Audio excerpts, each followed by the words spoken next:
फुर्सत भूत प्रेतों का घर कहानी को लाइक कीजिए और चैनल को सब्सक्राइब करना ना भूलिए। कमल दोपहर का भोजन करके अपने विशाल आंगन के चबूतरे पर आराम से बैठ गया। कहते हैं कि फुर्सत ही फुर्सत जब होती है तब मस्तिष्क में भूत प्रेत चलन पलन करने लगते हैं। कमल की भी अब यही स्थिति है। उसके दिमाग में विचित्र विचार आने जाने लग गए। इतने में एक नया आदमी उसके सामने आ खड़ा हो गया। उसको देखते हुए लग रहा था कि वह बहुत ही दूर से आया हुआ है और यहाँ पहुँचने के लिए उसने कठोर प्रयास किया है। वह कमल के पास आया और पूछा, अजी, क्या यही कमल का घर है? यह सवाल उसने बड़े विनय से किया।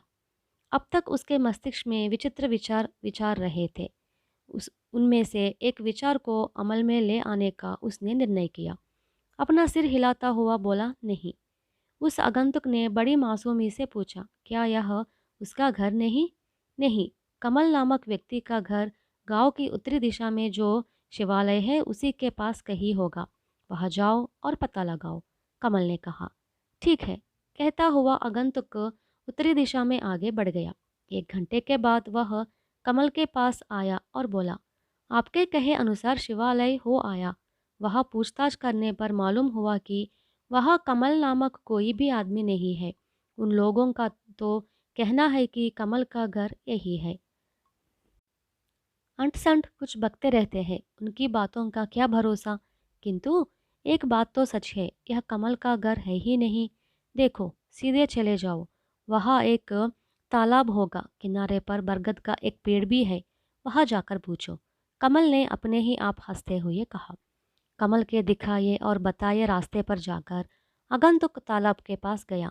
वह फिर से लौट आया और बोला, तालाब के इर्द-गिर्द तो कमल नामक कोई व्यक्ति है ही नहीं। जिस किसी से भी पूछो, सब यही कहते हैं कि यही कमल का घर है। कमल मुस्कुराते हुए बोला, बड़े ही अजीब आदमी हो। मालूम नहीं तुम उनसे क्या पूछ रहे हो और वे क्या बता रहे हैं। पर एक बात सच मानो, यह कमल का घर है ही नहीं। मुझे कुछ ऐसा याद है कि तालाब के किनारे के बसा कमल कह रहा था कि मैं घर बदलने वाला हूँ। शायद वहाँ का घर खाली करके कहीं और चला गया होगा।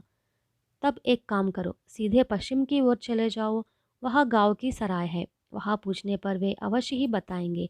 यूँ कहकर उसे भेज दिया। सराय की ओर गया हुआ अपरिचित व्यक्ति फिर से थका मंदा कमल के पास आया और बोला, सराय के पास कमल नामक कोई व्यक्ति नहीं रहता। सबका कहना है कि उसका घर यही है। अब तुम एक काम करो, दक्षिण की ओर जाओ, वहाँ बबुल के पेड़ है, वहाँ पूछताछ करो, कमल ने कहा। कमल के घर की खोज में गया हुआ वह आगंतुक फिर से वापस आया। उसके पैर थकान की वजह से डगमगा रहे हैं। उसने कमल से कहा, बबुल के पेड़ों के पास गया। वहाँ के वातावरण से तो लगता है कि वहाँ भूत प्रेत ही रहते हैं, मनुष्य नहीं। सबका यही कहना है कि कमल का घर यही है, पर आप तो बारंबार कह रहे हैं कि यहाँ है ही नहीं। घूम घूम कर थक गया हूँ, अब और घूमने की सहनशक्ति भी नहीं। जिस काम पर आया वह तो हुआ नहीं, अब क्या करूं? कमल के घर की खोज और करना मेरे लिए अब संभव नहीं है। लौटने के अलावा अब मेरे सामने कोई रास्ता नहीं है। कहते हुए वह आगे बढ़ा। कमल को लगा कि अब खेल बंद करना ही ठीक होगा। उसने कहा, मैं ही कमल हूँ और यही मेरा घर है। अच्छा, अब बताओ कि तुम किस काम पर आए हो? यह सुनते ही आगंतुक का चेहरा नाराज़ी से तमतमा उठा, पर अपने को काबू में रखते हुए उसने पूछा, साहब, जबकि आप ही कमल है तो अब तक मेरे बार बार पूछने पर भी सच क्यों नहीं बताया? मुझे घाव भर घुमाया, ऐसा क्यों?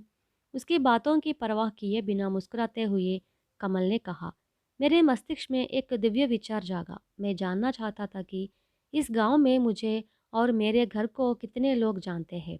अच्छा, अब तुम यह बताओ कि किस काम पर यहाँ आए हो? आगंतुक खड़े खड़े झूलते हुए जोर जोर से चिल्लाने लगा, साहब, जनार्दनपुर से आया हूँ। आपके लिए एक अत्यंत आवश्यक समाचार ले आया हूँ। आपके बंधु करोड़पति श्रीकंठ का देहांत हो गया है। आप जानते हैं कि उनके कोई बाल बच्चे नहीं है। मरने के पहले आपको और 2 और बंधुओं को यह समाचार सुनाने के लिए भेजा है। उन्होंने मरने के पहले कहा कि जो पहले आएगा और उसका दहन संस्कार करेगा उसी को उनकी पूरी जायदाद मिलेगी। मैं उनके यहाँ काम करता हूँ। यह समाचार आपको सुनाकर पहले आपको वहाँ ले जाकर मैं आपसे बहुमूल्य पुरस्कार पाना चाहता था। आपको मालूम नहीं कि कितनी तेजी से दौड़ा-दौड़ा मैं यहाँ आया था। परंतु बात कुछ और ही हुई। हम तक्षण निकलेंगे भी तो कोई लाभ नहीं होगा। 2 बंधुओं में से किसी ने पहले ही आकर धन संस्कार पूरा कर दिया होगा। वह रोता जा रहा था और कह रहा था, फुर्सत के समय मस्तिष्क में जो विचार जागे, उनको अमल में लाने का फल देख लिया कमल ने।